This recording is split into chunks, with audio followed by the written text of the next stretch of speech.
Welcome, I'm Lucas and this is my new show called The Luke Makes a Video About Whatever the Hell He Feels Like show. To start it off is a list of my top 9 emotional anime songs, at least from anime I've seen.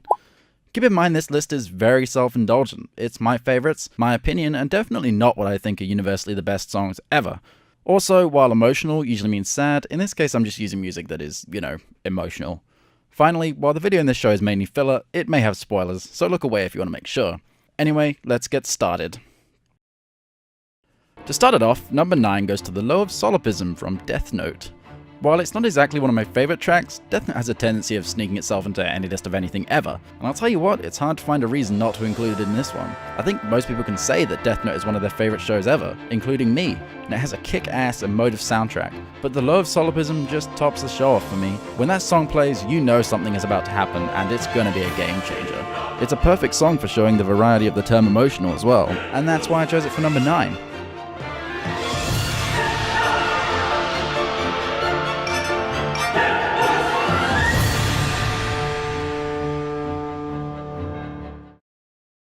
Number 8 goes to a track from a quaint little show called Chobits. It was one of the first animes that I ever watched, at least other than Pokemon and Digimon as a kid, and I've always thought that it should be up there alongside Death Note and Hellsing as a mandatory anime to watch.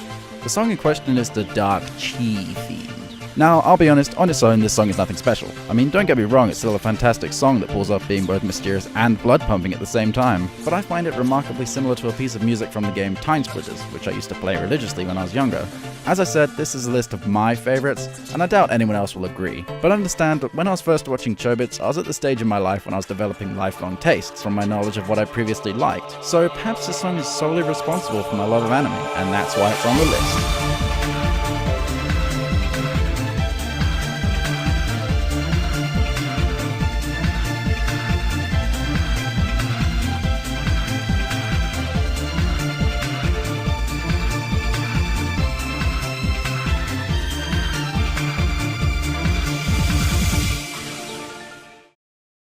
Number 7, School Days from School Days, or to be exact, School Days piano version from School Days the anime. The original non-piano version of the song may be very similar, but it leaves a sense of naive hopefulness. After all, from the first few episodes, School Days has the facade of being a pleasant, albeit quite generic, slice-of-life high school romance, yet it progresses into something truly unique. By the time you hear this song, you've already seen the entire show, so you understand why the song is so depressing. It's a peak of melancholy and loneliness that whispers the true feelings of school days, feelings that could never be experienced in the same way again, and that's why I love it. It's been a while since I last watched School Days, but this song still tugs on my heartstrings. It could only be a more fitting song if the end was also ridiculously crazy.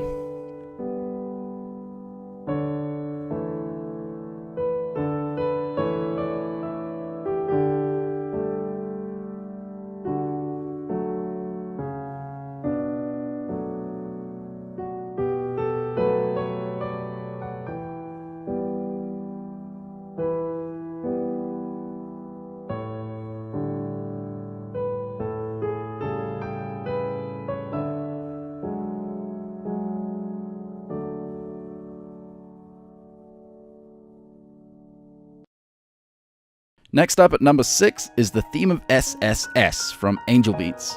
Oh man, anyone who's seen the show will understand exactly why this song needs no introduction. In fact, I can't even think of anything significant to say about it. I don't think anyone can argue that Angel Beats is one of the saddest animes out there. And I feel you can only truly experience what this song means after watching it. This track floods your mind with the experiences and emotions of Angel Beats, putting you right back into its world. Honestly, I rushed through the anime, anxious to get onto others that I thought would be better. But even though I hadn't fully absorbed the show, this song still stood out against the countless shows I've watched. That right there, mark of a masterpiece.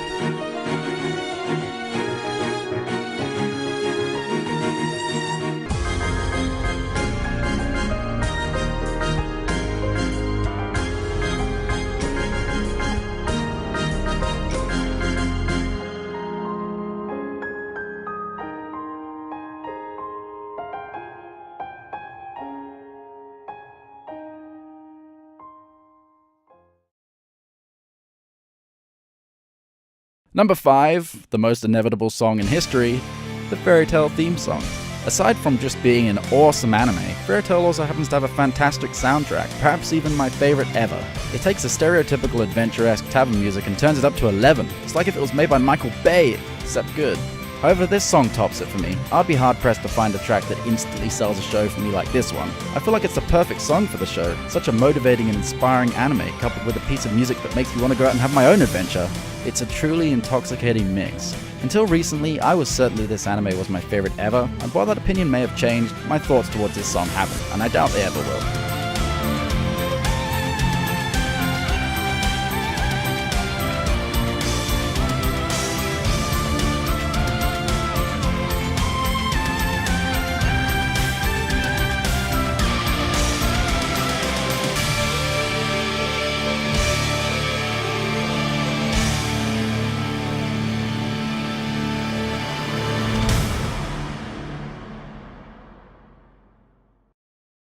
Panty and Stocking with Garter Belt is a unique anime. People differ about whether or not that's a good thing. I, however, find it awesome, and half of that is due to the music. Number 4 is I Want You, aka the theme of Scanty and Knee Socks. The soundtrack for Panty and Stocking is just fantastic. It's a mix of styles and pop culture references, and almost every song is a consideration for this list. I can honestly say that I think I've listened to some of the songs more than any other song in my life, but I Want You is my favorite, and I know, Fly Away, blah blah blah blah blah. Fly Away is a masterpiece, but it just doesn't have the emotional variety of some of the other songs. Maybe I just prefer the darker songs, because I also find the corset theme to be one of my favorites as well. But I Want You is just the epitome of what a dark song should be. It's depressing, but also thrilling and exciting, the perfect song for two sexy demons. Like them, it's so bad it's good.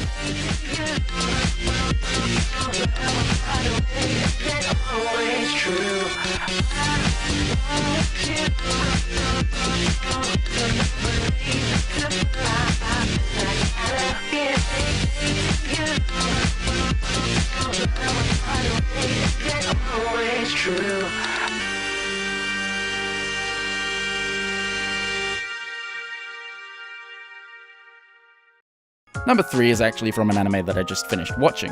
At first I thought ZZZ from Nihiju was just a nice melody for a cute anime, but re-listening to it I find it to be quite outstanding. I know the show is supposed to have 2 main characters, but I find myself more drawn to Nano, and this song is definitely more emotional when considering her plight. The song itself is about wanting to meet someone you love, but for Nano I feel like it's more about her chasing a dream she can never truly have, at least in her eyes. But I'm not sure that qualifies it for number 3 alone, so I'll add this. It's just a beautiful song that perfectly ends a hilarious anime. It'd be nice if more shows could figure out how to wind down their atmosphere like Nihiju does. People would disagree with this choice overall, and that's okay. I, however, happen to think it's great.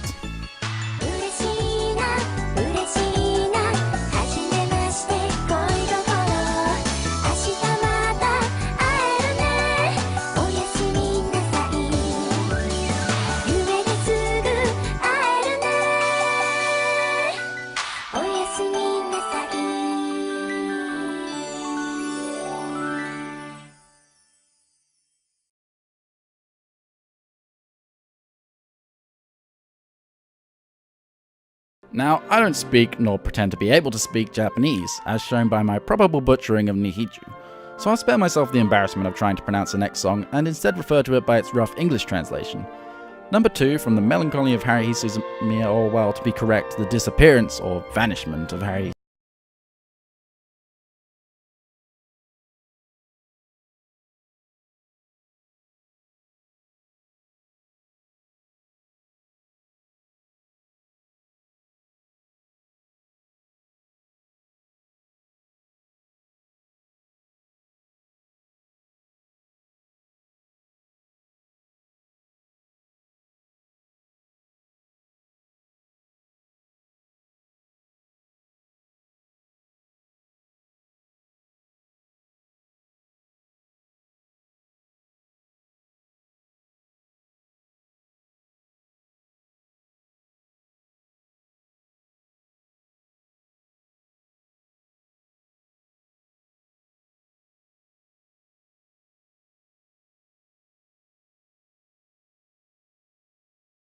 That's why I love it so much.